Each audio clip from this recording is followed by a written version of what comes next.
کہ اے اللہ مجھے 5,000 کروڑ روپے دے دے۔ کیا دعا کر رہا تھا؟ کہ مجھے 5,000 کروڑ روپے دے دے۔ پاس میں کسی نے سن لیا، ہنسنے لگا اور کہنے لگا کہ پورے کے پورے 5,000 کروڑ، اتنے پیسوں سے کیا کرے گا؟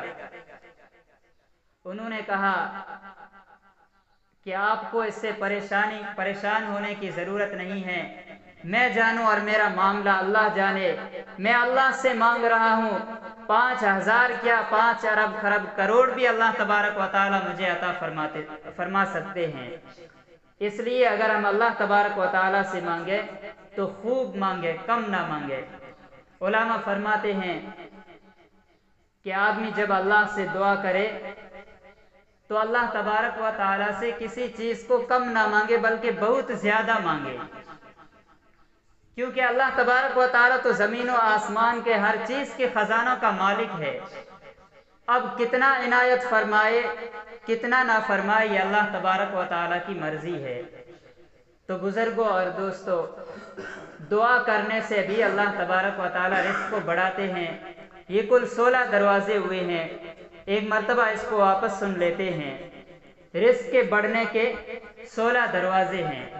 نماز کا اہتمام کرنا، کثرت سے استغفار کرنا، اللہ کے راستے میں خرچ کرنا، تقوی اختیار کرنا، عبادت کو کثرت سے کرنا، حج اور عمرے کی کثرت کرنا، 7واں ہے صلہ رحمی کرنا، کمزوروں کے ساتھ حسن سلوک کرنا، 9واں ہے توکل کرنا اور اللہ تبارک و تعالیٰ کی نعمتوں کے اوپر شکر ادا کرنا، 11واں سلام کرنا، 12واں والدین کی فرما برداری کرنا، 13واں ہمیشہ باوضو رہنا، 14واں سبب چاشت کی نماز پڑھنا، 15واں سبب سورہ واقعہ کا پڑھنا اور 16واں سبب ہے اللہ تبارک و تعالیٰ سے خوب دعا کرنا۔ اللہ تبارک و تعالیٰ ہمیں ان چیزوں کا اہتمام کرنے کی توفیق نصیب فرمائے۔ وآخر دعوانا الحمدللہ رب العالمین۔ Thanks for watching. Don't forget to like, comment, share and subscribe to Al Wahid channel.